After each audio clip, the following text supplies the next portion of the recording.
আজ যখন সরকার গঠন হল, বাংলাদেশের জনগণের অনেক প্রত্যাশার, অনেক আকাঙ্ক্ষার এই সরকার 18 বছর যাবৎ গণতন্ত্রহীন এই জনতা তার প্রতিটি প্রয়োজন, প্রতিটি স্বপ্ন, প্রতিটি প্রত্যাশা, প্রতিটি দাবি বাস্তবায়ন দেখতে চায় এই সরকারের হাত থেকে।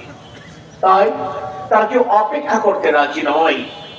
যদিও ফ্যাসিস্ট জামানায় প্রায় 16টি বছর তারা অপেক্ষা করেছেন, অন্তর্বর্তীকালীন সরকারের 2টি বছর তাদের অপেক্ষা করতে হয়েছে, কিন্তু তারপরও আজ খুব অল্পতেই অনেকাংশে আমাদের ধৈর্য চ্যুতি করছে।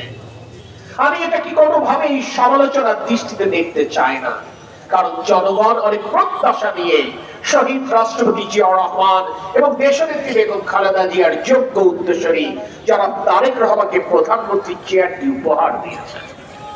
আর তাই আমাদের নেতা তারেক রহমান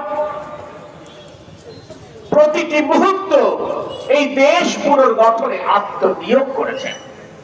আমাদের যাদের সুযোগ হয়েছে তার সাথে সরকারে থাকবার আমরা জানি কি প্রাণান্তকর পরিশ্রম তিনি করছেন, আর আমরা কতটা ব্যস্ত আমাদেরকে রাখছেন।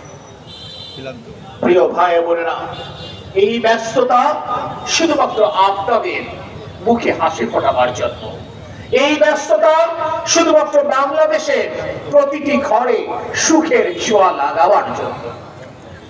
আমি জানি যে প্রত্যাশা নিয়ে রাজপথে আমার সাথে আপনারা মিছিলে সামিল হয়েছেন, আমি জানি যে অপেক্ষার প্রহর কারাগারের ওই সেলগুলোতে আমাদের কেটেছে, আমরা হয়তো মনে করেছি রাতারাতি আপনার আমার স্বপ্নের বাস্তবায়ন দেখব।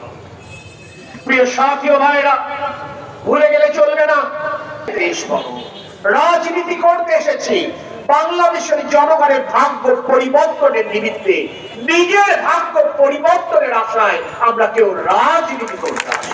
ব্যক্তি স্বাচ্ছন্দ্য গুরুত্বপূর্ণ, যার কাছে নিজের পরিবারের ভাগ্য পরিবর্তন গুরুত্বপূর্ণ, বুঝতে হবে রাজনীতিটা আসলে তার কিংবা তাদের জন্য নয়।